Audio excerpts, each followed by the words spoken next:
Alhamdulillahilladzi an'amana bi ni'matil iman wal islam wa nusalli wa nusallim ala khairil anam sayyidina Muhammad wa ala alihi wa ashabihi ajma'in. Amma ba'd. Sahabat hikmah rahimani rahimakumullah dimanapun Anda berada. Berkata Ibnu Athaillah Iskandari dalam hikmahnya yang ke-62. Beliau berkata, "Man lam yashkur ni'mata faqad ta'arrada li zawalihi."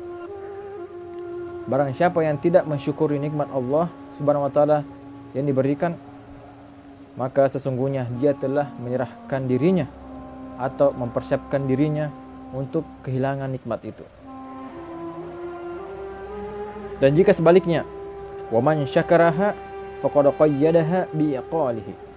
Dan barang siapa yang mensyukuri nikmatnya, maka ia telah mengikat nikmat itu dengan ikatan yang sangat kuat.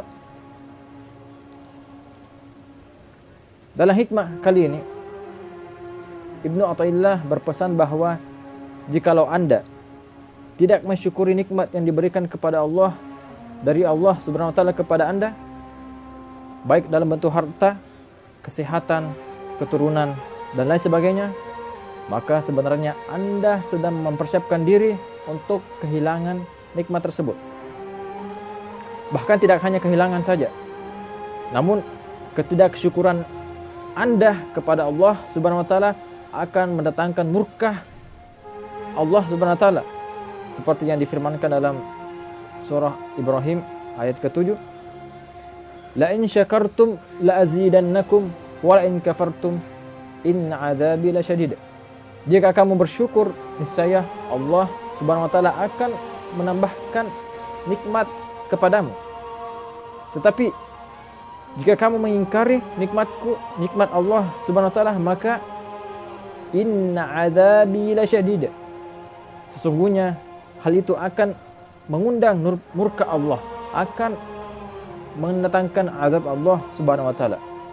Sahabat hikmah rahimani rahimakumullah, kenapa jika seseorang hamba yang tidak bersyukur atas nikmat Allah Subhanahu wa taala akan terancam kehilangan nikmat itu, bahkan bisa jadi mendatangkan murka Allah Subhanahu wa taala?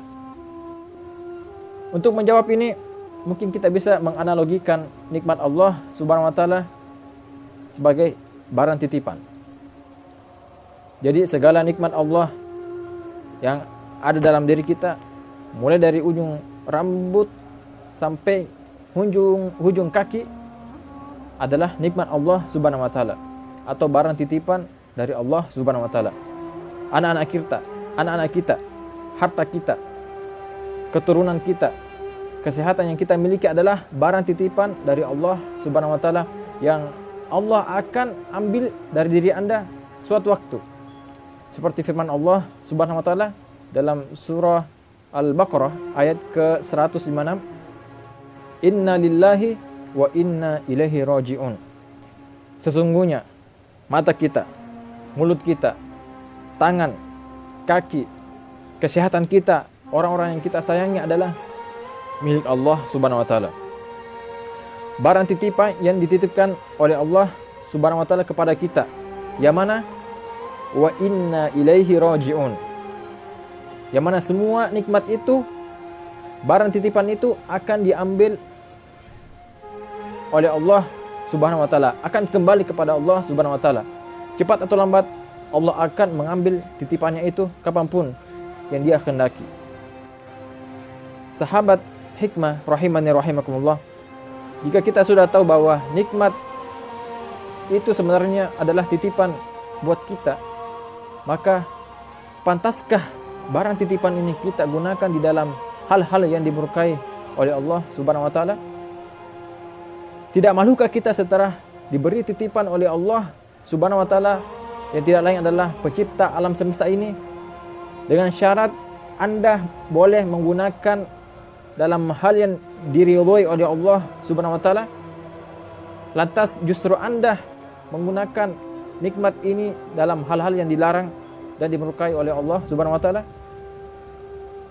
Maka jangan heran jika Allah Subhanahu wa taala mencabut nikmat atau mengambil barang titipan itu dari Anda dikarenakan kekufuran Anda dan ketidaksyukuran Anda terhadap nikmat itu.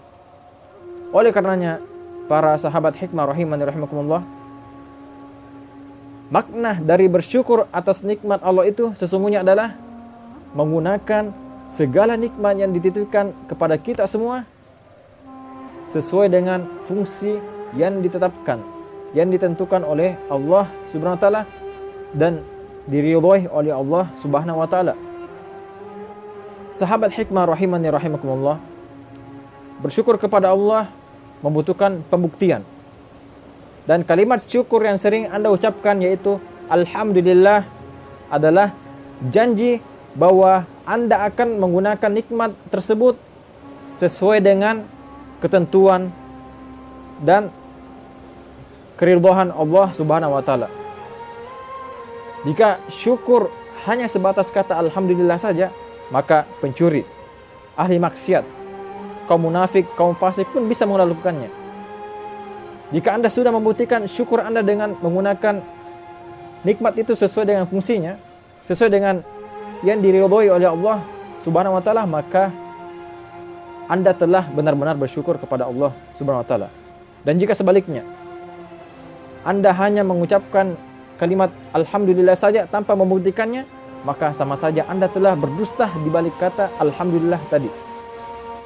Jika nikmat mata ini kita gunakan untuk melihat hal-hal yang diridhoi oleh Allah Subhanahu wa taala, mentafakuri ciptaannya, membaca dan mentadabburi ayat-ayatnya, menuntut ilmu, maka di saat itulah Allah akan menambahkan keberkahan di nikmat itu. Mata yang kita gunakan di dunia ini, nikmatnya akan terus berkesinambungan dan bisa kita pakai melihat Allah Subhanahu wa taala di akhirat kelak insyaallah. Jika kenikmatan kesehatan dan panjang umur yang Anda rasakan saat ini tidak dimanfaatkan dalam hal-hal yang diridhoi oleh Allah Subhanahu wa taala, bahkan justru dihabiskan dalam hal-hal yang tidak bermanfaat atau dengan hal-hal yang dimurkai oleh Allah Subhanahu wa taala, maka sesungguhnya tanpa Anda sadari, Anda telah mempersiapkan diri untuk kehilangan kesehatan yang ada pada diri Anda itu. Oleh karenanya, sahabat hikmah, kita dianjurkan untuk memperbanyak doa untuk tetap mensyukuri nikmatnya. Allahumma a'inni ala dzikrika wa syukrika wa husni ibadatik. Ya Allah, bantulah aku untuk tetap ingat kepadamu. Wa ala syukrika, dan untuk bersyukur kepadamu. Kenapa kita harus memohon bantuan kepada Allah untuk tetap bersyukur? Karena syukur adalah perbuatan yang sangat berat. Karena hamba yang benar-benar bersyukur kepada Allah Subhanahu wa taala qalil, sangat sedikit.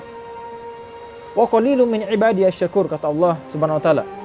Sangat sedikit di antara hamba-Hambaku yang benar-benar bersyukur. Oleh karenanya, bersyukur itu tidak segampang mengucapkan kata alhamdulillah. Tetapi bersyukur membutuhkan pembuktian yang nyata dari Anda bahwa Anda benar-benar bersyukur kepada Allah Subhanahu wa taala. Semoga Allah Subhanahu wa taala memasukkan kita semua ke dalam golongan yang sedikit itu, yaitu golongan yang benar-benar bersyukur kepada Allah Subhanahu wa taala. Aqulu qouli hadza astaghfirullah li wa lakum wallahu a'lam bis-shawab. Assalamualaikum warahmatullahi wabarakatuh.